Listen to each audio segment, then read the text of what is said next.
உங்கள் யாவரையும் அருமை ஆண்டவரும் இரட்சகருமாகிய இயேசு கிறிஸ்துவின் ஈடு இணையற்ற நாமத்தினாலே உங்கள் யாவரை வாழ்த்தி வரவேற்கிறேன். கர்த்தரை நம்புகிற மனுஷன் செழிப்பான் என்று 103வது சங்கீதம் 19வது வசனம். கர்த்தர் வானங்களில் தம்முடைய சிங்காசனத்தை ஸ்தாபித்திருக்கிறார். எங்கேவா? வானங்களில். வானாதி வானங்கள் இருக்கிறது. நம்ம பார்க்கறது ஒரு வானம் தான். அந்த வானத்துக்கு மேல போகும்போது பாத்தீங்கன்னா அந்த ஒரு அழகு நிறைந்த காட்சிகள் அது விமானத்தில் போகும்போது நம்ம கண்டு அதை ரசிக்க முடியும். கர்த்தர் தமது சிங்காசனத்தை வானங்களில் ஸ்தாபித்திருக்கிறார். அவருடைய ராஜரீகம் சர்வத்தையும் ஆளுகை செய்கிறது. பைபிள் சொல்கிறது சுறுசுறுப்புடைய கைகள் ஆளுகை செய்கிறது. அது செல்வத்தை கொண்டு வரும். ஆளுகை. இன்னைக்கு நாட்டை ஆளுவதற்காக ஒவ்வொரு மனிதனும் மிகுந்த பிரயாசப்பட்டுக் கொண்டிருக்கிறார்கள், போராடி கொண்டிருக்கிறார்கள். எதை பெற்றுக்கொள்ள முடியவில்லை? நாட்காலிகளுக்காக சண்டை நடந்து கொண்டிருக்கிறது. ஆனால் வேதம் கூறுகிறது வானங்களில் அவர் தமது சிங்காசனத்தை என்ன பண்ணிருக்கிறாரா? ஆளுகை. இப்போ ஆளுகை என்பது இந்த ராஜரீகம் என்பதற்கு தமிழ் சொல் என்னதுன்னா ஆளுகை. இப்ப மனிதன் ஒருவரை ஒருவர் என்ன பண்ணி கொண்டிருக்கிறார்கள்? ஆளுகை செய்து கொண்டிருக்கிறார்.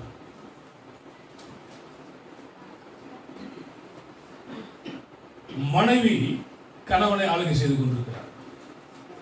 சில இடங்களிலே கணவன் மனைவியை ஆளுகை செய்து கொண்டிருக்கிறார்கள். சில இடங்களிலே மாமியார் ஆளுகை செய்து கொண்டிருக்கிறார்கள். சில இடங்களிலே மாமனார் ஆளுகை செய்து கொண்டிருக்கிறார் குடும்பங்களில். ஆனால் ஆண்டவரோ தனது சிங்காசனத்தை வானங்களில் வைத்து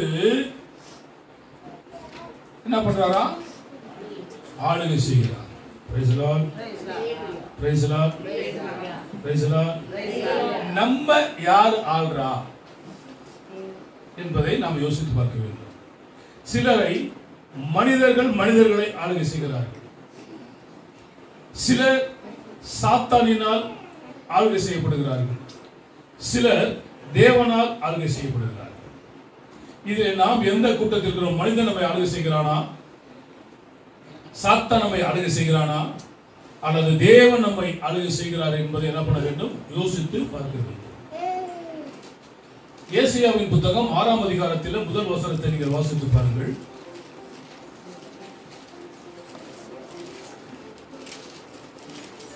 ஏசாயா 6:1. உசியா ராஜா மரணம் அடைந்த வருஷத்தில் ஆண்டவர் உயரமும் உன்னதமுமான சிங்காசனத்தின் மேல் வீற்றிருக்கிறதை கண்டேன். அவர் தமது சிங்காசனத்தை எங்க வச்சிருக்கிறாரா? வானங்களில் வைத்திருக்கிறார். அதற்கு இங்கே வசனம் கூறுகிறது, உசியா ராஜா மரணம் அடைந்த அந்த நாளிலே தேவன் உயரமும் உன்னதமான சிங்காசனத்தை வீற்றிருக்கிறதை நான் கண்டேன். Praise the Lord. Praise the Lord. Praise the Lord. தேவன் உயரமும் உன்னதமான சிங்காசனத்தில் வீற்றிருக்கிறதை நான் நிறைய பாட்டு உண்டு. சிங்காசனத்தில் வீட்டு இருக்கும் நிறைய பாட்டு உண்டு. பல வகையான சிங்காசனங்களை குறித்து வேதம் கூறுகிறது. அப்ப தேவன் இந்த சிங்காசனம் என்பது எதை குறிக்கிறது? ஒரு ஆளுகையை குறிக்கிறது. அதனால்தான் முதலமைச்சருக்கு ஒரு நாற்காலி, பிரதமருக்கு ஒரு நாற்காலி, ஜனாதிபதிக்கு ஒரு நாற்காலி. இதெல்லாம் ஆளுகையை குறிக்கிறது. அந்த நாற்காலிகளிலே வித்தியாசம் இருக்கிறது. நாற்காலிகளுக்காக சண்டை போடுகிற கூட்டம் பெருகிக் கொண்டிருக்கிறது. ஆனா ஆண்டவரை ஒரு நாட்காலில் அமர வச்சு ராஜாவாக நீ வந்துட்டு சொன்னது ஆண்டவர் சொன்னாரு, என்னுடைய ராஜ்யம் இந்த உலகத்துக்குரியது அல்ல. 1000 வருடம் ஆளுகை செய்வார் ஆண்டவர் தாமே. அவருடைய ஆளுகை முடிவில்லாதது, தலைமுறைக்கும் இருக்கக்கூடியது. எனவே நம்மை தேவன் ஆளுகை செய்ய வேண்டும். தேவன் உயரமும் உன்னதமான சிங்காசனத்தில் வீற்றிருக்கிறார். இந்த தேவனை நான் கண்டேன். அல்லேலூயா. அதுக்கு முன்பதாக தேவனை அவர்கள் காணவில்லை. உசியா ராஜா என்பவனை தேவன் என்று பார்த்துக் கொண்டிருந்தார்கள். இந்த உசியா ராஜா தேவனுக்கு கொடுக்க வேண்டியதான கனத்தை கொடுக்காதபடியினால், கனத்தை கொடுக்கப்படாதபடியினால் அவன் புழு புழுத்து செத்து போனான். இன்றைய தினத்தில் கூட நிறைய மனிதர்கள் தன்னை ஒரு கடவுளாக சித்தரித்துக் கொண்டு, ஒரு தேவனாக சித்தரித்துக் கொண்டு மக்களை ஏமாற்றி வஞ்சித்துக் கொண்டிருக்கிறார்கள். உண்மையா இல்லையா? நிறைய பேர் சொல்றாங்க, நான் கடவுள், நான் கடவுள், நான் கடவுள். எந்த மனிதனும் கடவுள் ஆக முடியாது. பேசலாம். உன்னால ஒரு பன்னிக்குட்டியா மாற முடியல, ஒரு நாய்க்குட்டியா மாற முடியல, ஒரு கழுதையா மாற முடியல. எப்படி கடவுளா மாற முடியும்? கேள்வி சரியா தப்பா சொல்லுங்க. நம்மனால ஒரு எலியா கூட மாற முடியல. கூடு விட்டு கூடு போயதான பட்காலத்துல முக்காலங்கள்ல இருந்திருக்கிறது. சொல்லி இருக்கிறாங்க. எங்க அப்பா சொல்ற கதையை நான் கேட்டிருக்கிறேன். விக்ரமாதித்தன் கதையெல்லாம் கேட்டிருக்கிறேன். பஞ்சதந்திர கதைகளை நான் படிச்சிருக்கிறேன், கேட்டிருக்கிறேன். ஆனால் மனுஷன் மனுஷனா தான் இருக்கிறான். இதாயிரம் ஒரு செத்து போன உருவத்துக்குள்ள போயிட்டா, ஆனால் திருப்பி அங்கிருந்து கூடு விட்டு கூடு போயிடான். ஆனா இப்ப அது இருக்குதா என்பது எனக்கு தெரியுது. ஆனா வேதம் சொல்கிறது, மனிதன் ஒரு முறை பிறக்கிறான், பின்பு மரிக்கிறான், அதற்கு பின்பு நியாயத்தீர்ப்பு அடைகிறான். இவ்வளவுதான் மனுஷனுடைய வாழ்க்கை. ஒரு தடவை பிறக்கிறான், பின்னால் என்ன பண்ணிடுறான்? செத்து போயிடுறான். அதுக்கு பிறகு என்ன பண்ண? நியாயத்தீர்ப்பு, பரலோகமா நரகமா இருக்கிறதான ஜட்ஜ்மெண்ட். அப்ப இந்த வசனத்தில் படி அந்த உசியா ராஜா மரணம் அடைந்த பொழுது தேவன் உயரமும் உன்னதமான சிங்காசனத்தில் வீற்றிருக்கிறதை நான் கண்டேன். Amen. Praise the Lord. Praise the Lord. இப்ப நீங்க உலகத்துல நடந்த ஒரு சம்பவத்தை நான் சொல்றேன், நீங்க தப்பா எழுதக்கூடாது. அமெரிக்காவில் ஒரு பெண், அதாவது விபச்சாரமான பெண், அந்த பெண் கர்ப்பம் தரித்தார். கர்ப்பம் தரித்த பிறகு இந்த குழந்தைக்கு தகப்பன் யார் என்பதை கண்டுபிடிக்க வேண்டும். ஏறக்குறைய 111 பேருக்கு அதை ஆராய்ச்சி செய்தார்கள். கடைசியில் 2 பேருடைய மரபணு சோதிக்கப்பட்டு அதுல ஒருத்தன் தான் இந்த குழந்தைக்கு அப்பா என்று என்ன பண்ணப்பட்டது? நிரூபிக்கப்பட்டது. அந்த டெஸ்டுக்கு பேர் என்னது? சொல்லுங்க. அப்போ ஒரு டிஎன்ஏ டெஸ்ட் எடுக்கும் பொழுது 101 பேருக்கிட்ட தவறான ஒரு வாழ்க்கை வாழ்ந்ததான ஒரு பெண்ணுடைய கர்ப்பத்தில் உள்ளதான குழந்தை யார் என்று விஞ்ஞானம் மூலம் கண்டுபிடிக்கப்பட்ட கருவியினால் கண்டுபிடிக்கப்பட முடியுமானால் இதுல என்ன தெரிஞ்சுக்கிறீங்க? ஒரு பெண் நல்லவளா கெட்டவளா என்பது அப்புறப்பட்ட பிரச்சனை. அவ கரு உருவாக வேணுமானா அதுக்கு யாரு தான் காரணம் இருக்க முடியும்? பாருங்க, ஒரு ஆணு தான் காரணம் இருக்க முடியும். அது போல 30 முக்கோடி தெய்வங்கள் இருக்குது என்று உலகம் முழுவதும் சொல்லிக் கொண்டாலும் அண்ட சராசரங்களை படைத்தவர் ஒரே தேவன் என்பதை புரிந்து கொள்ளவில்லை. இந்த சாதாரண காரியத்தை ஒருவன் புரிந்து கொள்ளவில்லை என்றால் நாம் மனிதன் என்று சொல்வதற்கு கூட பாத்திரவர்களாக வாழ முடியாது. அதான் சொன்னான், உன்னை நான் பார்க்கும் பொழுது நீ கல், உன்னை செதுக்க ஆரம்பிக்கும் பொழுது நான் சிற்பி, முடிந்த பிறகு நீ கடவுள், நான் தீண்டத்தகாதவன். புரியுதா உங்களுக்கு? கும்பாபிஷேகம் ஏன் பண்றாங்க தெரியுமா? அத்தனை சிலைகளையும் செதுக்கிறதான சிற்பி தீட்டு உள்ளவன், அவனுடைய கரங்கள் பட்டது, அவைகளெல்லாம் புனிதப்படுத்த வேண்டும். நம்ப போய் அங்க என்ன பண்ணிட்டு இருக்கிறோம்? கடவுள். ஆளுகை என்பது தேவன் செய்கிறார், மனிதன் அல்ல. அந்த தேவனை அறிய வேண்டுமானால் அந்த தேவனை அறிந்து கொள்ள தடையாக யாரு இருந்தாலும் சரி, அவர்களை தேவன் தூக்கிடுவார். உசியா ராஜா மக்களுக்கு தடையாக இருந்தான். உசியாவை ராஜாவை ஆண்டவர் தூக்கினார். ஆண்டவர் தூக்கினபடி மேல என்ன தெரியுது? இப்போ தேவன் உயரமும் உன்னதமான சிங்காசனத்தில் வீட்டில் நான் கண்டேன். நீங்கள் ஒவ்வொருவரும் யாரை அறிந்து கொள்ள வேண்டும்? தேவனை அறிந்து கொள்ள வேண்டும். உன்னதமானவரை அறிந்து கொள்ள வேண்டும். அதான் உன்னதத்தில் தேவனுக்கு மகிமை, பூமியில் சமாதானம், மனுஷனுடைய பிரியமும் உண்டாவதாக. அப்ப சில சமயங்களில நம்முடைய அப்பா, நமது அம்மா, நமது அண்ணன், நமது தம்பி, நமது தங்கச்சி, நமது பிள்ளைகள் யாராகிலும் ஆண்டவருக்கு விரோதமாக எழும்பும் பொழுது, தடைகளாக இருக்கும் பொழுது, தேவன் அவர் என்ன பண்ணிடுறாரு?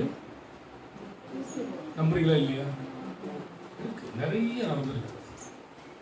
இன்னொரு வசனத்தை பொறுத்து பாருங்க. தானியேல் 2ஆம் அதிகாரம் 21வது வசனம். அவர் காலங்களையும் சமயங்களையும் மாற்றுகிறவர். எதை மாற்றுகிறாரா? காலங்களையும் சமயங்களையும் மாற்றுகிறவர். ராஜாக்களை தள்ளி ராஜாக்களை ஏற்படுத்துகிறவர். ராஜாக்களை தள்ளி ராஜாக்களை ஏற்படுத்துகிறவர். ஞானிகளுக்கு ஞானத்தையும் ஞானத்தையும் அறிவாளிகளுக்கு அறிவையும் கொடுக்கிறார். Price the Lord. Praise the Lord. ராஜாக்களை தள்ளி கடந்த 10 வருடங்கள் ஆட்சிகள் நடந்தது. மக்கள் எல்லாம் ஜெபம் பண்ணாங்க. காங்கிரஸ் ஜெயிச்சிருந்தாலும் பிரச்சனை தான். எந்த ஒரு காரியத்தையும் செய்ய விட மாட்டாங்க. நம்ம ஜனங்களாம் கேட்கப்படுறது. ஆனா அது ஆண்டவர் என்ன பண்ணி மாத்தி போட்டார். எப்படி மாத்தி போட்டாரு? பலத்த எதிர்கட்சியா காங்கிரஸ் உட்கார வச்சுட்டார். இப்ப காங்கிரசினுடைய எந்த அனுமதியும் இல்லாமல் பிஜேபி எதுவுமே செய்ய முடியாது. அந்த அளவுக்கு கத்தர் மாத்தி போட்டார். காரணம், தானியேல் புத்தகத்தை தொடர்ந்து பிடிச்சு பார்த்தீங்கன்னா ஆளுகை செய்வதை குறித்து நம்ம எழுதப்பட்டிருக்கிறது. எசேக்கியேல் புத்தகத்தை படித்தால் திரு ராஜாவை பற்றி எழுதப்பட்டிருக்கிறது. அப்போ சில இடங்களிலே ஆளுகை செய்கிறவர்களை தேவன் ஆளுகை செய்கிறார். சில ராஜாக்களில் சாத்தான் வாசம் பண்ணி ஆளுகை செய்கிறார். நாம் அறிந்து கொள்ள வேண்டும். ஆனா தேவன் சகலத்தையும் ஆளுகிற தேவன். அவருடைய சிங்காசனம் வானங்களில் இருக்கிறது. அந்த வானங்களில் இருக்கிற தேவனை கண்டு கொள்வதற்கு தடையாக யார் இருந்தாலும் அவருடைய சீட்டு கிழிக்கப்படுகிறது. காரணம், 10 பேருக்காக ஒருவன் சாவது பரவாயில்ல, அவர்கள் எல்லாம் மனக்கண்கள் திறக்கப்பட வேண்டும் என்பதற்காக. எனவே உங்க வாழ்க்கையில நீங்கள் கர்த்தரை பிடித்துக் கொள்ள வேண்டும். கர்த்தரை நீங்கள் நம்ப வேண்டும். கர்த்தரை பற்றிக் கொள்ள வேண்டும். நான் அடிக்கடி சொல்வதுதான், நாங்கள் ஒரு காலத்தில் அப்படிதான் இருந்தோம். பட்டம் போட்டுக்கிட்டு தான் இருந்தோம். உத்தராட்ச மாலையை போட்டுக்கிட்டு தான் இருந்தோம். என்னுடைய போட்டோவெல்லாம் பார்த்தீங்கன்னா உங்களுக்கு தெரியும். இங்க இங்க இங்க இங்க டவுசரோடு நீங்க வச்சு போட்டோ எடுத்துருப்போம். முடி பார்த்தீங்கன்னா அப்படி இருக்கும். எங்க வேண்டுதல்? திருச்செந்தூர் வேண்டுதல். இங்க நான் போயும் பார்க்கல, அவரை முடியும் நான் எடுக்கல. ஆனா கர்த்தரை நம்ம என்ன வச்சிருக்கிறார். வாழ்க்கை என்பது வாழத்தான். அந்த வாழ்க்கை நமக்கேத்தான். சின்னவன் ஆயிரம் சிறியவன் பலத்த. வாழ்க்கை என்பது வாழணும். அந்த வாழ்க்கை கிறிஸ்துவுக்குள் வாழணும். ஏன்னா வசனத்தை சொல்ல, ஒருவன் கிறிஸ்துவுக்குள் இருந்தால் பழைய எல்லாம் ஒளிந்து போயின, எல்லாம் புதிதாயின. அப்ப நமது பழைய வாழ்க்கைகள் எல்லாம் மாறி புதிய வாழ்க்கைக்குள் தேவன் நம்மை கொண்டு போக வேண்டும். சில சொல்லுவாங்க, இந்த பக்கம் உதிக்கிற சூரியன் இந்த பக்கம் உதிச்சாலும் நான் ஏசுனாதை ஏதுக்க மாட்டேன். சொன்னவங்களெல்லாம் கத்தர் பிடிச்சிருக்கிறார். பேசலாம். பைபிள் ஒரு வசனம் இருக்கு, தந்திரக்காரனை தந்திரத்தினாலேயே பிடிக்கிறார். நாளை எங்க அண்ணனை கத்தி எடுத்து வெட்ட போனா என்ன ஏசுனாருப்போ எங்க அண்ணன் என்கிட்ட அத்தனை தடவை தப்பிச்சிருக்கிறார். அவ்வளவு கோபக்காரன். எங்க பெரியக்கா பெரிய அண்ணன் மட்டும்தான் என்கிட்ட அடிவாங்க. எனக்கு மூத்தாக்கால அடிச்சு மண்டையெல்லாம் புலந்து ரத்தமா ஊற்றும். அவ்வளவு கொடூரமான, அவ்வளவு கோபக்காரன். எல்லாத்தையும் ஆண்டவர் கொஞ்சம் கொஞ்சமா மாத்திக்கிட்டு வர்றாரு. தேவ இரக்கம், தேவ அன்பு, தேவ தயவு நம்மை தாங்கி கொண்டிருக்கிறது. அந்த இறக்க உள்ளதான தேவன். அவர் ஆளுகை செய்கிறதான தேவன். அந்த வசனம் என்ன சொல்கிறது? ராஜாக்களை சொல்லி ராஜாக்களை ஏற்படுத்துகிறதான தேவன்.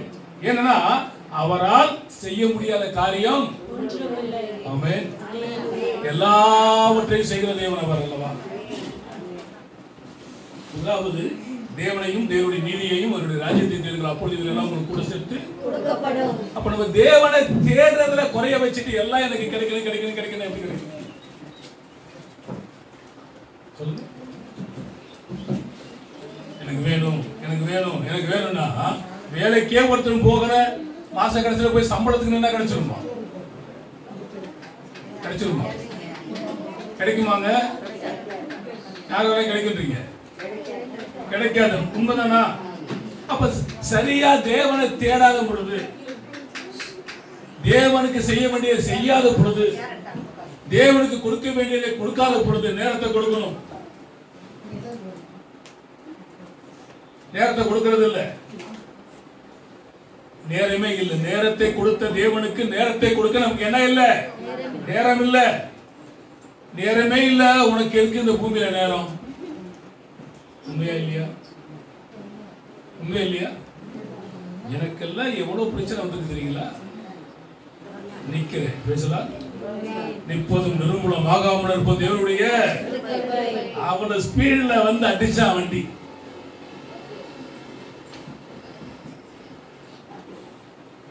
அப்பையும் 18 படி ஏறி பிரசங்கம் பண்ணிட்டு தான் வந்தேன். பேசலாம் ஒரு வாரம் கழிச்சு தான் ஆபரேஷனுக்கு போனேன். காரணம், எப்பவும் உங்க வாழ்க்கையில கர்த்தரை விட்டுறக்கூடாது. கர்த்தருக்காக நீங்க எதை வேணுமாலும் விடலாம். ஏன்னா சில நாட்களுக்கு முன்பதாக சொன்ன ஞானமே முக்கியம். எண்ணத்தை சம்பாதித்தாலும் புத்தியை சம்பாதி. அப்போ ஞானமும் அறிவும் புத்தியும் நாவின் அதிகாரத்துக்குள் இருக்கிறது. நான் நல்லா இருப்போம்னு நினைச்சீங்கன்னா நீங்க நல்லா இருப்பீங்க. என் வாழ்க்கை பிரச்சனையா இருக்குது, அப்படி இருக்குது அப்படின்னு நினைச்சு அப்படிதான் இருக்கும். எண்ணம் போல்தான் நமது வாழ்க்கை அமையும். மனதில் உறுதி வேண்டும் என்று பாரதியார் சொல்றார். உங்க வாழ்க்கையில ஒரு உறுதி வேணும். ஆனா சிலருடைய உறுதி என்ன உறுதி? நல்ல அழகான ஒரு வசனத்தை வாசித்தோம் சங்கீதத்தில். இந்த வசனம் சொல்லுகிறது, ராஜாக்களை தள்ளி ராஜாக்களை ஏற்படுத்துகிறது. நம்ம வாழ்க்கையில நல்லா இருக்கணுமா இருந்தா கர்த்தரை புரிந்து கொள்ள வேண்டும். லூக்கா 1ஆம் அதிகாரம் 33வது வசனம். அவர் யாக்கோபின் குடும்பத்தாரை என்றென்றைக்கும் அரசாழ்வார். அவருடைய ராஜ்யத்துக்கு முடிவிராது என்றார். ஆமென். யாக்கோபின் குடும்பத்தாரை நம்ம ஒரு வாக்குத்தத்தம் கூட கொடுத்தோம் ஏசாயாவுல. யாக்கோபின் வம்சத்தாரே கர்த்தரின் வெளிச்சத்தில் நடப்போம். அப்போ யாக்கோபின் வம்சத்தாரே அவர் என்றென்று என்ன பண்ணுகிறாரா? ஆளுகை செய்கிறார், அரசாளுகிறார். நம்மை அவர் ஆளுகை செய்வதற்கு நம்ம என்ன பண்ணணும்? ஒப்பு கொடுக்கணுங்க. ஆண்டவரே உடைய வார்த்தைப்படி ஆக கடவுது என்று சொல்லி மரியாள் தன்னை அர்ப்பணித்தார். தேவன் ஆளுகை செய்தார். தேவகுமாரனாக கிறிஸ்து பிறந்தார். நம்ம ஆண்டவருக்கு விட்டு கொடுக்க மாட்டோங்கிறோம். ஆண்டவரை பிடித்துக் கொள்ளாத, ஆண்டவரை தேடாத நம்ம வாழ்க்கையில என்ன ஆசீர்வாதம் இருக்கு? இருக்கா? இருக்கா?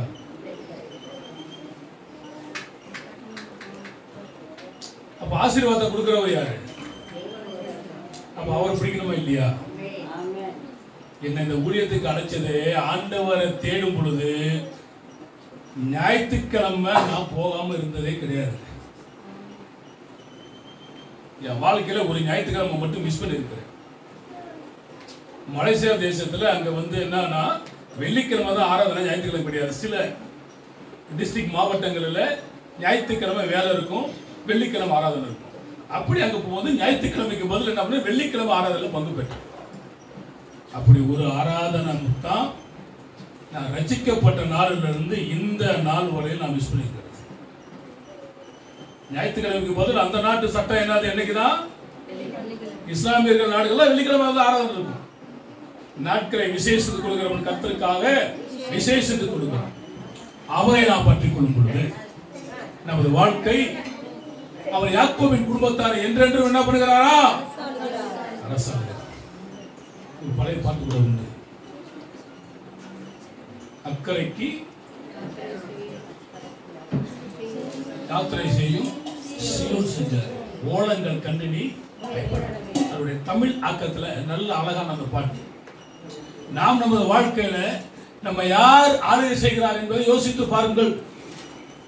ஆண்டவர் உங்களை ஆளுகை செய்ய வேண்டும். அவர் யாக்கோபின் குடும்பத்தார் என்ன பண்றாரா? தலைமுறை தலைமுறையாய் ஆளுகை செய்கிறார். அல்லேலூயா. அப்படி தலைமுறை தலைமுறையாய் ஆளுகை செய்தால் அவர்கள் யாரா இருப்பாங்களா? நீதிமான்களா இருப்பார்கள். அவர்கள் பாக்கியவான்களா இருப்பார்கள். அவர்கள் ஆசீர்வதிக்கப்பட்டவர்களாக இருப்பார்கள். மேன்மையான மக்களாக இருப்பார்கள். அல்லேலூயா. யார் நம்மை ஆளுகை செய்யணும்? தேவன் ஆளுகை செய்யும். அவர் யாக்கோபின் குடும்பத்தை ஆளுகை செய்கிறார். சங்கீதம் 32 8வது வசனம் 9வது வசனம்.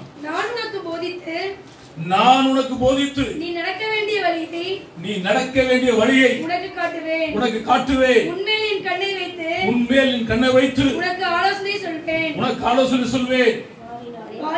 வாரினாலும் கடிவாளத்தினாலும் வாய் கட்டப்பட்டால் ஒழிய உன் கிட்டே சேராத புத்தி இல்லாத கழுதையை போலவும் இருக்க வேண்டாம். ஓயாமல் ஒரு நாளும். ஆமா, அது போல புத்தி இல்லாத குதிரையை போலவும் கோவேரி கழுதையை போலவும் இருக்க வேண்டாம். ஏன்னா ஆண்டவர் நம்மை ஆளுகை செய்யணும். ஆண்டவர் நம்மை ஆளுகை செய்தால் தான் நம்ம வாழ்க்கை ஆசீர்வாதம். எந்தெந்த தேவ மனிதர்கள் கர்த்தருக்காக ஒப்பு கொடுத்தார்களோ அவர்கள் எல்லாம் ஆசீர்வதிக்கப்பட்டிருக்கிறார்கள். ஒரு வசனம் 1 சாமுவேல் 8ஆம் அதிகாரம் 5 7 வசனங்கள். இதோ நீ முதிர் வயது உள்ளவனானீர். உம்முடைய குமாரர் உம்முடைய வழிகளில் நடக்கிறதில்லை. ஆகையால் சகல ஜாதிகளுக்குள்ளும் இருக்கும்படி எங்களை நியாயம் விசாரிக்கிறதுக்கு ஒரு ராஜாவை ஏற்படுத்த வேண்டும் என்றார்கள். எங்களை நியாயம் விசாரிக்க ஒரு ராஜாவை ஏற்படுத்தும் என்று அவர்கள் சொன்ன வார்த்தை சாமுவேலுக்கு தகாததாய் காணப்பட்டது. ஆகையால் சாமுவேல் கர்த்தரை நோக்கி விண்ணப்பம் பண்ணினான். அப்பொழுது கர்த்தர் சாமுவேலை நோக்கி ஜனங்கள் உன்னிடத்தில் சொல்கிற எல்லாவற்றையும் அவர்கள் சொல்லை கேள். அவர்கள் உன்னை தள்ளவில்லை. நான் அவர்களை ஆளாதபடிக்கு என்னை தள்ளினார்கள். நான் அவர்களை ஆளாதபடிக்கு என்னை தள்ளினார்கள். நான் அவர்களை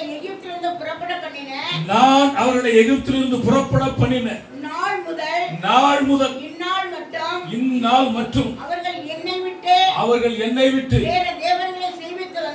வேறு தேவர்களை சேவித்து வந்த தங்கள் எல்லா செய்கைகளின் படியையும் செய்தது போல அவர்கள் உனக்கும் செய்கிறார்கள். இங்கே ஆண்டவர் நம்மை ஆளுகை செய்யும் பொழுது இவங்க என்ன சொல்றாங்க? எங்கள் தேவன் ஆளுகை செய்ய வேண்டாம், எங்களை ஆள்வதற்கு ஒரு ராஜா வேண்டும். அந்த ராஜா தான் யாரு? சவுல். இது ஆண்டவர் எங்க சொல்றாரு? அங்க பிரயாணத்திலே சொல்றார். இவர்கள் ராஜாவை கேட்பார்கள், நான் என் கோபத்திலே ஒரு ராஜாவை கொடுப்பேன்னு சொன்னாரு. அது இங்கே நிறைவேறுகிறது. அப்போ ஒரு ராஜா ஆளுகை செய்வதா அல்லது தேவன் நம்மை ஆளுகை செய்வதா என்பதை பார்க்க வேண்டும். ஆண்டவர் சொல்றார், நான் அவர்களை ஆளாதபடிக்கு அவர்கள் என்னை தள்ளிவிட்டார்கள். அவர்கள் மனம் போன ஒரு தேவர்களை உண்டாக்கி கொண்டார்கள். சில இடங்கள்லாம் பாத்தீங்கன்னா ஒரு பப்ளிக்லாம் ஒரு இடத்துல மக்கள் யூரின் போவாங்க, சிறு பிள்ளைங்க டாய்லெட் போடுவாங்க எல்லாம் கொடுத்து அது மக்களுக்கு எல்லாம் ரொம்ப இடைஞ்சா இருந்துச்சு. எவ்வளவோ சொல்லி பார்த்தாங்க, யாரும் கேட்கல. ராத்திரி ஒருத்தர் என்ன பண்ணா, எல்லாத்தையும் ரெடி பண்ணிட்டு அங்கே ஒரு தெய்வத்தை வரைஞ்சி வச்சுட்டான், ஒரு சூடாயத்தை வச்சுட்டான். இப்போ மக்கள் அங்கே போகிறாங்களா? போனால் தெய்வ குற்றமாகிற ஒரு பயம் வந்துச்சு. இல்லை, உண்மை நடந்த சம்பவம். பைபிள் சொல்கிறது, நான் ஒன்று ஆளுகை செய்கிறேன். தேவன் எங்க இருக்கா தெரியுமா? பெரிய பெரிய கோயில்கள்ல இல்ல, பெரிய பெரிய சர்ச்சில் இல்ல, தர்காவில் இல்ல. ஆண்டவர் எங்க இருக்காரு? நம்முடைய இதயத்துல தான் வாசம் பண்றாரு. இங்க வாசம் பண்றாரா? இதயத்தை சுத்தம் உள்ளவர்கள் பாக்கியவான்கள், அவர்கள் தேவனை. அப்ப இந்த இதயம் சுத்தம் இல்லாமல் என்ன செய்ய முடியும்? ஒன்றும் செய்ய முடியும். நான் அவர்களை தள்ளவில்லை, அவர்கள் என்னை தள்ளினார்கள். நீங்க யாரை தள்ளுறீங்க? யாரை நீங்க வச்சுக்கிறீங்க? கட்டுக்கதைகளை நம்புகிறதான மனிதர்கள் நிறைய பேர் இருக்கிறாங்க. கம்பராமாயணம் 2 இருக்கு, தெரியுமா உங்களுக்கு? கம்பராமாயணத்தில் 2 இருக்கா? கம்பராமாயணம் எத்தனை தான்? 1 2 1 தான். 1 சொல்றது 1 தமிழ்ல ஒன்று இருக்குது, வால்மீகி எழுதினதான கம்பராமாயணம் ஒன்று இருக்குது, கம்பர் எழுதின கம்பராமாயணம் ஒன்று இருக்கு. தெரிஞ்சுக்க. என்னது கேள்விப்பட்டீங்களா? வால்மீகி அவர் எழுதின கம்பராமாயணம் உண்டு, கம்பர் எழுதின ராமாயணம் உண்டு. 2த்துக்கு வேறுபாடுகள் இருக்கு. இதைத்தான் முதல் பிரதமர் யாரு? அவர் எழுதுறார், அத்தனையும் கற்பனை காவியங்கள். எந்த புக்ல எழுதுறாரு தெரியுமா?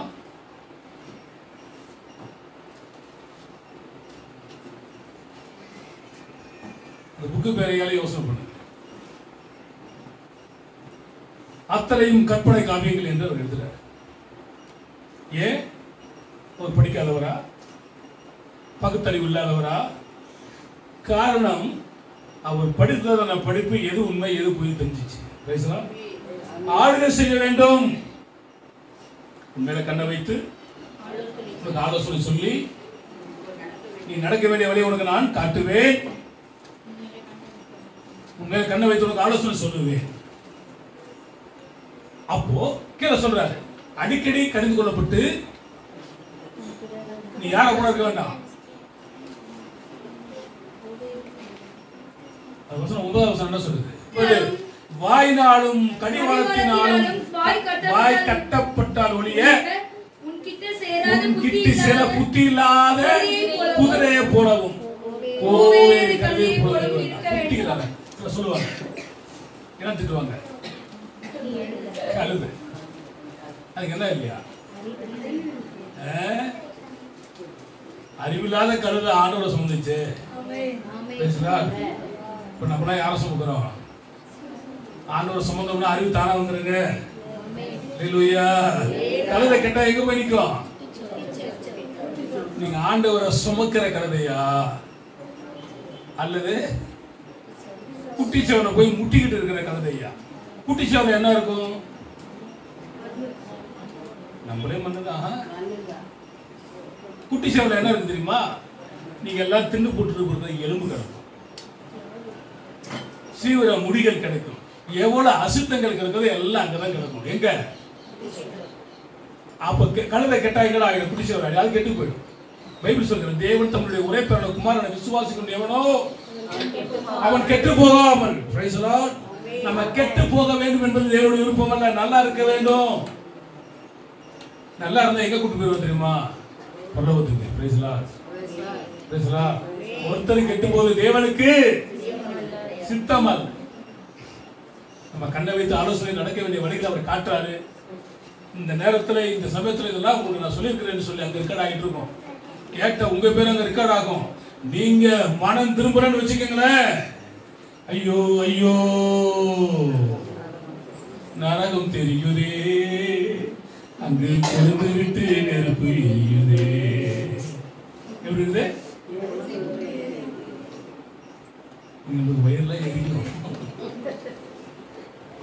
அங்க போய் எரிஞ்சிடக்கூடாது, அங்க போய் எரியாஇருந்தாலும் நீங்க சாக மாட்டீங்க, நானும் சாக மாட்டேன்.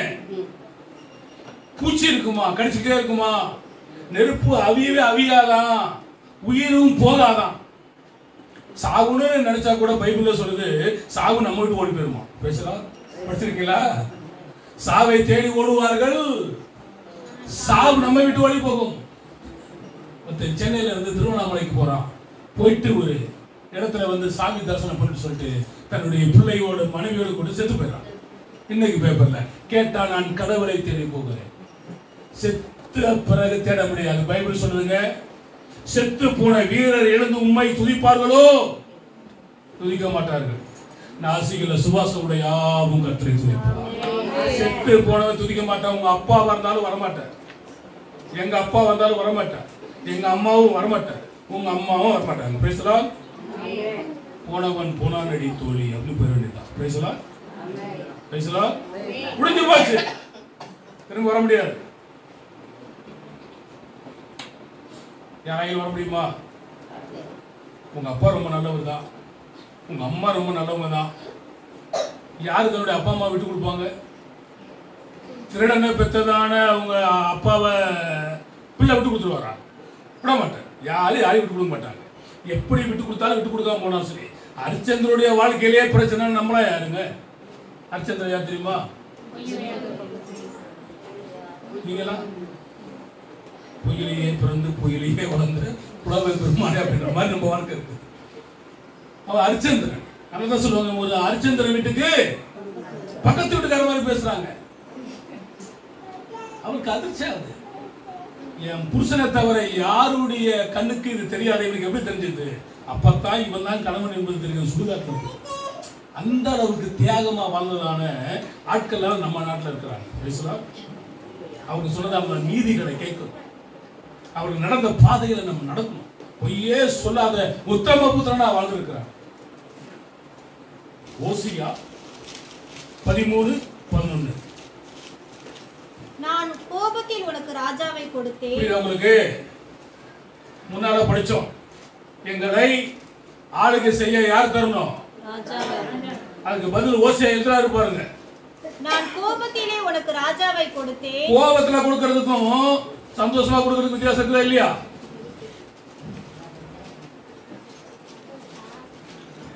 கோபத்துல கொடுக்கிறதுக்கும் சந்தோஷமா கொடுக்கிறதுக்கு வித்தியாசம் இருக்கா இல்லையா?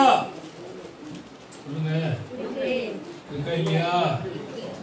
இருக்கா இருக்கா? கோபத்துல என்ன பண்ணக்கூடாது? கொடுக்க முடியாது. பைபிள் சொல்கிறது, சூரியன் அஸ்தமிக்கு முன்பதாக உங்களுடைய கோபம் தனிய கடவுது. உங்கள் கோபங்கள் மாற வேண்டும், உங்கள் சாபங்கள் மாற வேண்டும். வாழ்க்கையில கோபத்துல நான் என்ன பண்ணேன்? உங்களுக்கு வசனம் என்ன சொல்கிறது? கோபத்துல உங்களுக்கு நான் என்ன பண்ணேன்? ராஜாவை கொடுத்தேன். கோபத்துல கொடுக்கிறதுக்கும் சந்தோஷமா கொடுக்கிறதுக்கு என்ன இருக்குது? வித்தியாசம் இருக்கா இல்லையா? இப்ப மக்கள் வந்து கல்யாணம்னா என்ன புடவை வாங்குறாங்க? என்ன புடவை? அது வருஷத்துல எத்தனை முறை கட்டுவாங்க? என்ன கட்டுறாங்க? அது கொஞ்சம் விளக்கம் கொடுக்குறான். துன்பப்பட்டு கஷ்டப்பட்டு வேதனைப்பட்டு அவமானப்பட்டு வாங்கி கொடுக்கறதா என்ன பட்டு? காஞ்சி பட்டு. சும்மா வராது பட்டு. பக்கத்து வீட்டுக்காரர் அதை வாங்கி கொடுத்தாரு, பைக் வாங்கி கொடுத்தாரு, கார் வாங்கி கொடுத்தாரு, நீ என்ன வாங்கி கொடுத்த?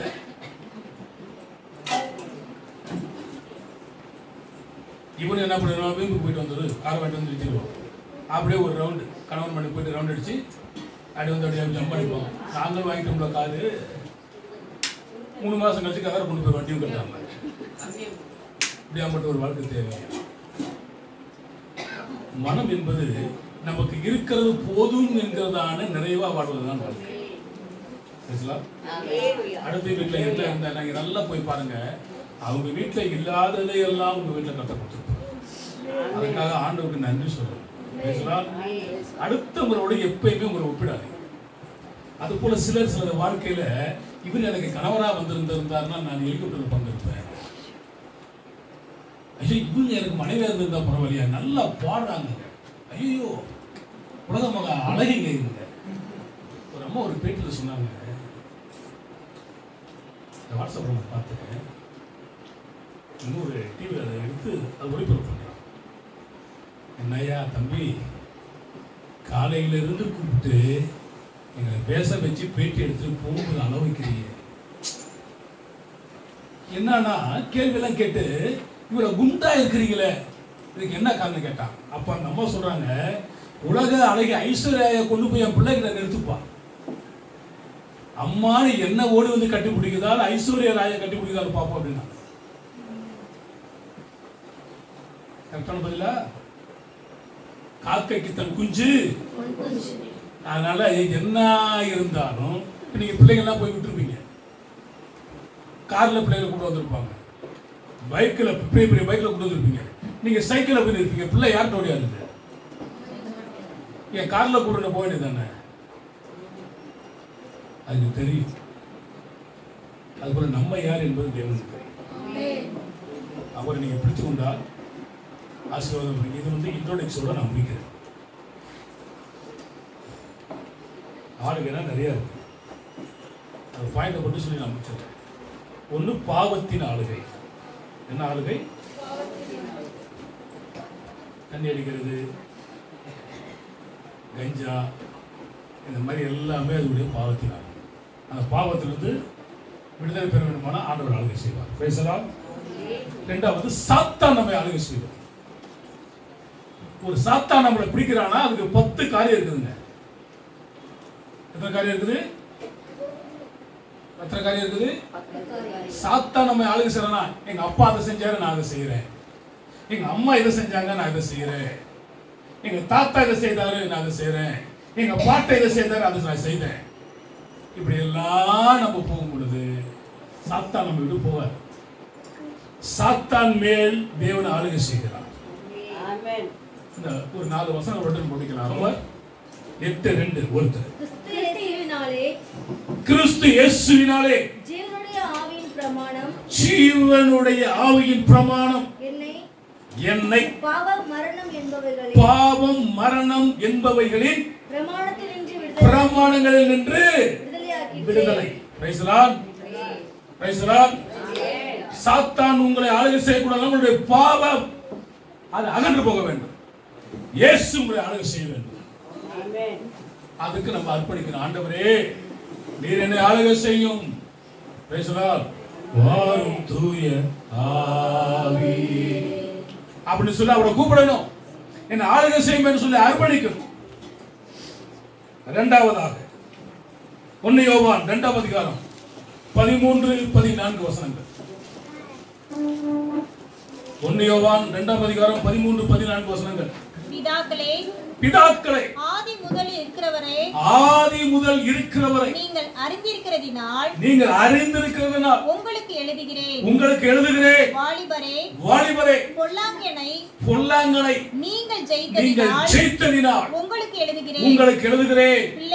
பிள்ளைகளே நீங்கள் பிதாவை அறிந்திருக்கிறதினால் உங்களுக்கு எழுதுகிறேன்.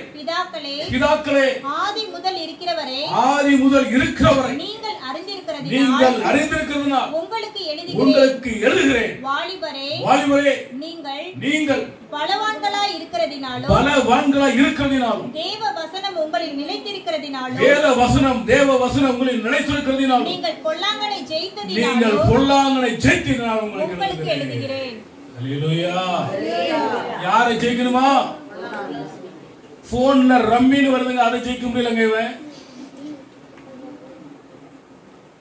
இவன் ரொம்ப டம்மியா இருப்பான் போல தெரியுது. அதனால போய் என்ன ஆடுறா? படித்தவர்கள் நீங்க படிக்கலன்றதுக்காக சந்தோஷப்படுங்க. Price the Lord. ஏன் தெரியுமா?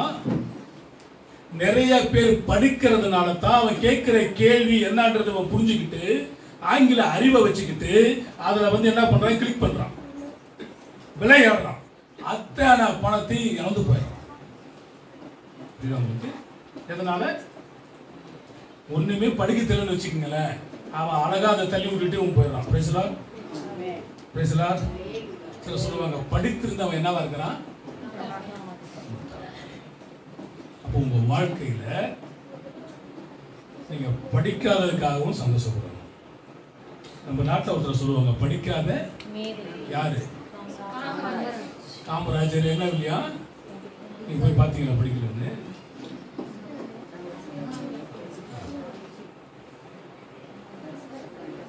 படித்த மேதைங்க அவரு, ஆங்கிலத்தில் புலமை வேந்தவங்க அவரு. யாரோ சொல்றாங்கன்னு இருக்கக்கூடாது. ஆனா பிள்ளைகள் அத்தனை பேரும் படிக்க வேண்டும் என்பதற்காக பிரயாசப்பட்டு சத்துணவை கொண்டு வந்து அத்தனை பேருக்கும் கல்வி புகட்டுறதான ஒரு விடிவெளிங்க அவரு. அவர் லஞ்சமே வாங்கணும்னு சொன்னாங்க. ஆனா ஒரே ஒரு இடத்துல மட்டும் லஞ்சம் வாங்கியிருக்காரு. தெரியுமா உங்களுக்கு? ஒருத்தன் போய் ஒரு பெரிய பிசினஸ் மேன் கேட்டுருக்கிறான், உனக்கு நான் இதை செய்தால் நீ எனக்கு என்ன செய்வது கேட்ட. எதையுமே கேட்காதவர் கேட்கிறாரு, இல்லை நீங்க என்ன சொன்னாலும் நான் செஞ்சிடறேன். இந்த இடத்துல 2 பள்ளிக்கூடம் கட்டி கொடுத்துன்னு சொன்னாங்க.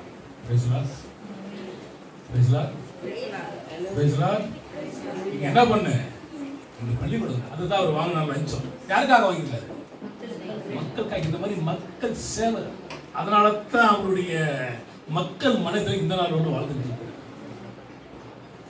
சாத்தான் ஒரு மனிதன் ஆளுகை செய்யக்கூடாது, சாத்தனை ஜெயிக்கிறவர்களை மாற வேண்டும்.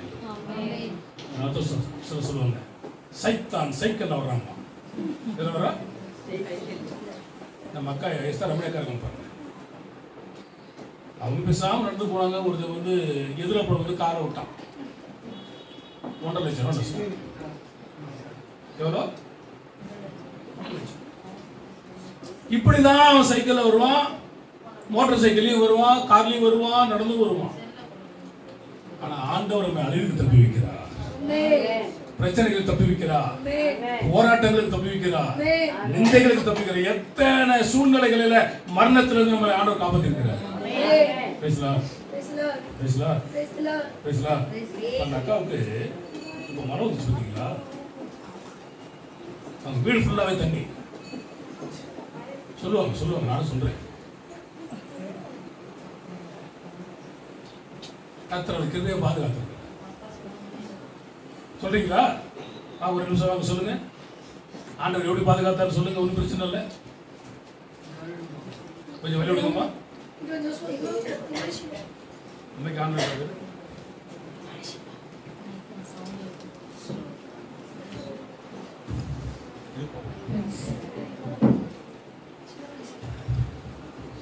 கேளுங்க.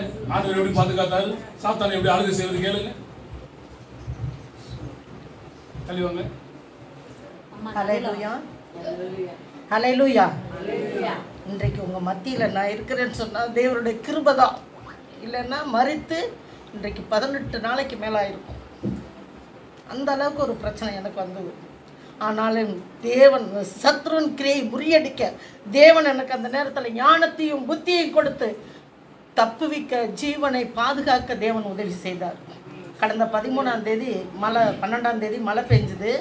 அப்போ எங்கள் வீட்டில் எல்லாம் கட்டியிருக்காங்க, இருந்தாலும் வீட்டுக்குள்ளேயே ஊற்று நிலைக்கால்கள் மூலமாக தண்ணீர் வந்துருச்சு. தண்ணி வந்தது எனக்கு தெரியாது, நைட்டே வந்திருக்கு.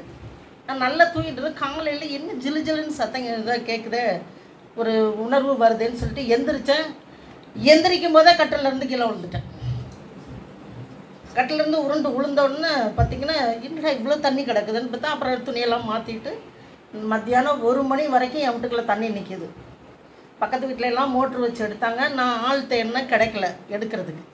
சரி நம்ம வீட்டில் மோட்ரு இருக்க அப்படின்னு பக்கத்து வீட்டுக்கார பையனே விட்டு அந்த மோட்டரை எடுத்து கொடுக்க சொல்லி நம்ம போடுவோம் அப்படின்னு சொல்லி எடுத்து வச்சுட்டு, அப்போவும் போடுறதுக்கு எனக்கு இஷ்டம் இல்லை. இருந்தாலும் சரி இவ்வளோ தண்ணி இருக்குது நம்மளால மோந்து ஊற்ற முடியும். ஏன்னா 15 நாளாக எனக்கு ஜுரம். இந்த ஜுரத்தில் இருந்ததுனால இந்த தண்ணியை நம்மளால் மோக்க முடியாதுன்னு சொல்லிட்டு நான் இருந்தேன். அதுக்கப்புறம் சரி எதுக்கும் ஒரு 1.25 மணி இருக்கும், 1 மணியை தாண்டி போடுவோன்னு சொல்லிட்டு போட்டேன் பாருங்கள். ஃபஸ்ட்டு ஒரு பிளக்கில் சொருவினேன், எடுக்கலை. திருப்பி இன்னொரு பிளக்கில் சொருவினேன், எடுக்கலை. என்னடா இப்படி எடுக்கலையேன்னு சொல்லிட்டு திருப்பி என்ன செஞ்சேன், ஒரு பிளக்கு எப்போவும் செல்லுக்கு சார்ஜ் போடுற பிளக்கு முன்னாடியே இருக்குது, அதில் சொருவிட்டு அந்த சேரில் தான் உட்காந்தேன். உட்காந்த நிமிஷத்துக்கு என்ன ஆச்சுன்னே எனக்கு தெரியாது. உணர்வு இல்லை, ஒரு வித மயக்கமா இல்லை தூக்கமா என்னங்கிறதே தெரியாது. இருக்க இருக்க இருக்க இருக்க ஒரு 5 நிமிஷத்துக்குள்ளே கரண்ட்டு பாஸ் ஆகிடுச்சு. கரண்ட்டு பாஸ் ஆகி இந்த கழுத்து இந்த தொடர் நரம்பு இழுக்கும்போது தான் ஏசப்பான்னு சொல்லிட்டு கையை தூக்கின பாருங்க, டக்குன்னு அந்த வயிறு வந்துருச்சு, கலண்டுருச்சு. இல்லைன்னு சொன்னால் இன்றைக்கி உங்கள் மத்தியில் நான் நிற்க முடியாது. என் உடம்பு பூரா கரண்ட்டு ஏறி இந்த கை வரைக்கும் வந்துருச்சு. அந்த உணர்வு எப்படி நான் அதை எடுத்தேன், எப்படி வச்சேன்றது எனக்கு இன்னைய வரைக்கும் நானும் சிந்திக்கிறேன். நம்ம சொருவன நிமிஷத்துக்கு எப்படி இதை மாதிரி தூக்கம் வந்துச்சா, இல்லை மயக்கம் வந்துச்சா, இல்லை கரண்ட்டில் வச்சதா. இந்த கால் பாதமெல்லாம் பார்த்திங்கன்னா அப்படியே புண்ணாயிடுச்சு, செவந்து போய் டாக்டர்கிட்ட போனோன்னா பிடிச்சி திட்டுறாரு. இப்படி அசால்ட்டாக இருப்பீங்களா, உங்கள் கறி பூரா எல்லாம் வெந்து போச்சு, உடம்புல இருக்க நீர் பூரா போயிடுச்சு, இழுத்துருச்சு அப்படின்னு பிடிச்சி சத்தம் போட்டார். தெரியலங்க பிரதர், எப்படி ஆணுச்சுன்னே எனக்கு தெரியல. ஆனால் சத்ரு நம்மளுடைய நினைவுகளையும் மதியையும் மறைங்க செய்து ஒரு மனிதனுடைய ஜீவனை எடுக்க அவன் என்ன செய்கிறான், சதி பண்ணுறான். ஆனால் தேவன் என்னோடு கூட இருக்கிறதுனால அவரை எந்த நிமிஷமும் அவரை தான் சார்ந்திருக்கிறார். அப்போ என் பிள்ளைகள் கிடையாது, யார் மேலே நான் மட்டும் தனிமையில் இருக்கேன். இதுபோல் பாஸ்ட் சொன்ன மாதிரி ஆக்சிடெண்ட் ஆனதும் அதே மாதிரி தான். 20 கொரோனா வந்து 20ஆவது தேதியில் 3 நாள் அப்போ அப்படி தான் வந்து ஆக்சிடெண்ட் ஆகிடுச்சு. அப்போவும் அதே மாதிரி தான், யாருமே வர முடியல. இப்படிப்பட்ட சூழ்நிலையில் தேவன் என்னை பாதுகாத்தார். ஏன்னா தேவனை நான் பற்றி கொண்டிருக்கிறேன். அவர் தான் எனக்கு பிள்ளைகளோ உற்றார உறவினரோ கிடையாது. யாரெல்லாம் மற்றவர்களுக்காய் ஜெபிக்கிறோமோ அவருடைய ஜீவனை கர்த்தர் பாதுகாக்கிறார். இன்னைக்கு உங்கள் மத்தியிலேருந்து சாட்சி சொல்கிறதுக்காக தான் வந்து என்னால் உட்கார முடியல, நிற்க முடியல. ஏன்னா இந்த பகுதி பூரா அப்படியே கொப்பளிச்சிருச்சு, கொப்பளிச்சு கொப்பளமாக அப்படியே சுடு தண்ணியை ஊற்றினா எப்படி கொப்பளிக்கும் அந்த மாதிரி கொப்பளிச்சிருக்கு. புடவை கட்ட முடியல, ஒன்றும் செய்ய முடியல. இருந்தாலும் வருஷ கடைசி என் தேவன் எனக்கு ஜீவனை கொடுத்திருக்கிறார். அந்த ஜீவனை நான் மற்றவர்களுக்கு சாட்சி சொல்ல வேண்டும் என்று சொல்லி தான் இந்த இடத்துல நான் வந்தேன் இன்னைக்கு. இல்லைன்னா என்னால் வந்திருக்க முடியாது. அது எங்கள் பொண்ணு இருக்கவும் சரின்னு மெதுவாக வந்துட்டேன் பாருங்க. அப்படி ஒரு உடம்பு பூரா புண்ணு. இன்னும் இந்த கை காலில் சரியாகவே இது பண்ணலை. இந்த ஒரு புண்ணு மாதிரியே எல்லா இடமும், இந்த ஒரு சைடை பாதங்கள் எல்லாமே வெந்துருச்சு. ஆனாலும் என் தேவன் அவர் ஜீவனை கொடுத்ததினால அவரை நாம் பற்றி கொண்டிருக்கும்போது எப்படிப்பட்டது. கரண்ட்டு சாக்கடிச்சா என்ன, ஆக்சிடெண்ட் ஆனால் என்ன, மழையை வந்து வெள்ளம் பூந்தாலும் என்ன. இதே மாதிரி தான் ஆரம்பத்தில் ஃபேன் ஓடிட்டுருக்கு, நான் படுத்திருக்கேன் கட்டில், அப்படியே விழுந்துருச்சு. அந்த ஃபேன் நல்லா பெருசு, விழுந்து ஒரு சின்ன காயம் கூட இல்லாதபடி கர்த்தர் என்னை பாதுகாத்தார். யோசித்து பாருங்கள், ஆண்டவரை பிடிச்சிட்டோன்னா என்ன பிரச்சனை வந்தாலும், ஆனால் அவரை பிடிச்சிட்டு அவருக்கு விருப்பமாய் நாம் நடக்க வேண்டும். போராட்டம் உண்டு, ஆண்டவர் தான் சொல்லியிருக்கேன். உலகத்தில் உங்களுக்கு உபத்திரம் உண்டு, ஆனாலும் திடன் கொள்ளுங்கள், உலகத்தை நான் ஜெயித்தேன்னு சொல்லியிருக்கேன். அப்போ உலகத்தை ஜெயிக்கிற தேவனை நாம் பற்றி கொண்டிருப்போம் என்று சொன்னால் நம்முடைய வாழ்க்கையில் என்ன வந்தாலும் வரட்டும், தேவன் பாதுகாக்கிறவராக இருக்கிறார். அது மாத்திரமல்ல, என்ன கேட்டாலும் ஆண்டவர் கொடுப்பார். உண்மையாக இருக்கும் பொழுது, அவரை சார்ந்திருக்கும் பொழுது, அவருக்கு விருப்பமாய் நாம் வாழும் பொழுது, மற்றவர்களுக்காய் ஜெபிக்கணும். சபையார் எல்லாருமே யாரெல்லாம் ஜெபம் பண்ணீங்களோ எனக்கு தெரியாது, சாதாரணமாகவே ஒருத்தருக்கு ஒருத்தர் ஜெபிக்கிறவர்களாக இருக்க வேண்டும். அந்த ஜெபம் என்னை போன்று இன்னும் எத்தனையோ சகோதரர்களுக்கு வருகிற ஆபத்தை தேவன் அந்த ஜெபத்தை கேட்டு பாதுகாப்பார். நம்ம ஜெபிக்கணும் மற்றவங்களுக்காக. நம்ம ஒவ்வொரு நாளும் கண்ணீர் விட்டு கதற நம்முடைய ஜீவனை அவர் பாதுகாத்துக் கொள்வார். இது என்னுடைய வாழ்க்கையில் ஒவ்வொரு காரியங்களிலுமே சரி. நான் யாருக்கிட்டையும் போய் எங்கேயும் எதுக்குன்னு இன்னைக்கு நிற்க ஆண்டவர் என்னை விடலை. ஆனால் எந்த வருமானமுமே கிடையாது எனக்கு. ஆனாலும் தேவன் என்னை அருமையாய் போஷிக்கிறார், அருமையாய் நடத்துகிறார், அருமையாய் பாதுகாக்கிறார். அவருடைய கரத்தின் கிரியைகளுக்குள்ளாய் தேவன் என்னை அவர் நிழலின் பாதுகாத்து வைத்திருக்கிறார். இதுதான் சொல்கிறோம். இது அதுக்காக தான் ஆண்டவரை பிடிச்சிக்கங்க, ஆண்டவரை பற்றி கொள்ளுங்க. ஆண்டவரையே உங்கள் தெய்வமாக ஏற்றுக்கொள்ளும் பொழுது உங்கள் வாழ்க்கையில் எப்படிப்பட்ட பிரச்சனை வந்தாலும் சரிங்க, அந்த இது இழுக்கும்போது எப்படி எனக்கு நினைவு வந்ததுன்னு தான் தெரியல. தூங்கினா முழிச்சிருந்தேனா மயக்கமா எதுவுமே தெரியாது. நான் இந்த நிமிஷம் வரைக்கும் யோசிக்கிறேன், எப்படி இயேசுவேன்னு சொல்லி இப்படி கை நீட்டினது தான் தெரியும். ஒயர் கலண்டுருச்சு. எப்படி அந்த பிளக்கு வந்ததுன்னே தெரியாது. பிளக்கு வரலன்னு இருந்தால் நேரம் என்ன செய்திருக்கலாம், முடிஞ்சு போயிருக்கும். இப்படி கொப்பளிச்ச உடம்பு இன்னும் கொஞ்சம் போயிருந்தால் முடிஞ்சிச்சு. ஹார்ட்டை பிடிச்சிருந்தாலும் சரி. அதுக்கப்புறம் 2 மணி நேரம் மயக்கத்தில் இருந்த பார்த்துக்குங்க, என்னன்னே தெரியாமல் அப்படியே இருந்துட்டு. அதுக்கப்புறம் அந்த தண்ணி பூரா ஒரு வீட்டு தண்ணியும் ஒன்றா எடுத்து வெளியில் நான் தான் ஊற்றினேன். மோட்ரு போடலை. அந்த பலனை கர்த்தர் எனக்கு கொடுத்தார். யாரையும் வைக்கலை. கூப்பிட்டவங்கள அந்த நேரம் மழைன்றதுனால ஒருத்தரும் வரல. ஒரு கணுக்கால் அளவுக்கு மேலே அந்த கெண்டைக்கால் அளவுக்கு தண்ணி எங்கள் வீட்டுக்குள்ள ஊற்றுல வந்தது தான். எப்படி வந்துச்சுன்னு தெரியாது. தாண்டி வரலை, வாசப்படி வழியாக வரல, பின்னாடி இருந்து வரலையே, அடிப்பகுதியிலேருந்து தண்ணி வந்துருச்சு. இந்த ஒயரை எலி கடிச்சிருந்துருக்கு. அதை நான் கவனிக்கலை. கவனிக்காததுனால எனக்கு வந்த ஆபத்துலேருந்து கர்த்தர் என்னை பாதுகாத்தார். அவரை சார்ந்து கொண்டதுனால, அவரை பிடிச்சிக்கிட்டோம்னா கர்த்தருடைய நாமத்துக்கு மகிமை உண்டாகட்டும்.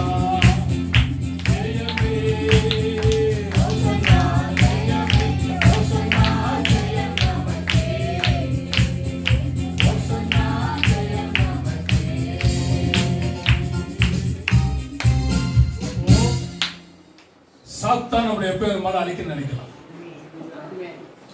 மோசையை அழிக்க நினைச்சான், கர்த்தர் பாதுகாத்தார். யோசேப்பை அழிக்க நினைச்சான், கர்த்தர் பாதுகாத்தார். இயேசு குழந்தைய பிறக்கும் பொழுதே ஒரு ராஜா அழிக்க நினைச்சான், ஆண்டவர் தன்னை பாதுகாத்துக்கிட்டார். வசனம் சொல்கிறது, ஆட்டுக்குடிய ரத்தத்தினாலும் சாட்சியின் வசனத்தினாலும் பொல்லாங்கனை சொல்லுங்களேன், பொல்லாங்கனை பொல்லாங்கனை. அப்ப நம்ம ஒவ்வொரு ஜெயிக்கணும். சாத்தம் கண்டிப்பா இருக்கக்கூடாது. இப்ப அந்த அக்காவுக்கு உடம்புல ரத்தம் இருந்துச்சு, பிடிச்சிருந்துச்சு. எனக்கு கரண்ட் ஷாக்குன்னா எப்படி இருக்குன்னு எனக்கு தெரியாது. எப்படிதான் இருக்குன்னு சொல்லி ஒரு 13 வயசுல என்ன பண்ண, ஃபிளக்ல போய் கைவிட்டேன். அடிச்சு இழுத்து அடிச்சு பாருங்க என்னங்க. அப்புறம் ஏசுராதிலே நம்மள ஒருத்தர் எடுத்துச்சு. சாக்கடிச்சுதான் இருக்குமா அப்படின்னு நினைச்சுக்கிட்டேன். அப்புறம் சில வருஷங்கள் கிடைச்சு, அதாவது உடம்புல ரத்தம் இல்லாட்டி சாக்கடிக்காதுன்ற மாதிரி எனக்கு 2ஆவது அடுக்கு மாடியில வேலை செஞ்சுக்கிட்டு இருக்கும்போது என்ன பண்ணேன்னு மெயின் ஒயர் போய் பிடிச்சு பார்த்தேன். அப்பெல்லாம் கரண்ட்லாம் கட் ஆகாது. ஒரு ஒயரை பிடிச்சா அடிக்கல, அடுத்த ஒயரை பிடிச்சா அடிக்கல. சரி நம்ம உடம்புல ரத்தம் அப்படின்னு சொல்லி ட்ரம்ல கையை விட்டு ஒவ்வொன்றா போய் பிடிச்சேன். தேவன் என்னை முன்குறித்ததுனால பாதுகாத்தார். உலகத்துல சொல்றான், நேத்து செத்தா இன்னைக்கு பாரு, இன்னைக்கு செத்தா எனக்குலாம் எப்பயோ ஊத்திருப்பான். ஆனா கர்த்தர் பாதுகாத்திருக்கிறார். அந்த அக்காவை பாதுகாத்து நம்ம ஒவ்வொருவரையும் பாதுகாத்து நம்ம சாத்தானை ஆளுகை செய்ய வேண்டும். அவன் நம்ம ஆளுகை செய்யக்கூடாது. பைபிள் சொல்லுது, பிசாசு எதிர்த்து நில்லுங்கள், அப்பொழுது அவன் உங்களை விட்டு ஓடுவான். ஆமென். அதே போல சோதனைகள் மேல ஜெயம் எடுக்கணும். எனக்கு அந்த சோதனை வந்துச்சு, இந்த சோதனை வந்துச்சு, சோதனை மேல் சோதனை போதுமடா சாமி, வேதனைத்தான் வாழ்க்கையில அப்படின்னா தாங்காத பூமி சொல்லிட்டு ஓடக்கூடாது. அந்த சோதனைகள் எல்லாம் ஜெயிக்கணும்.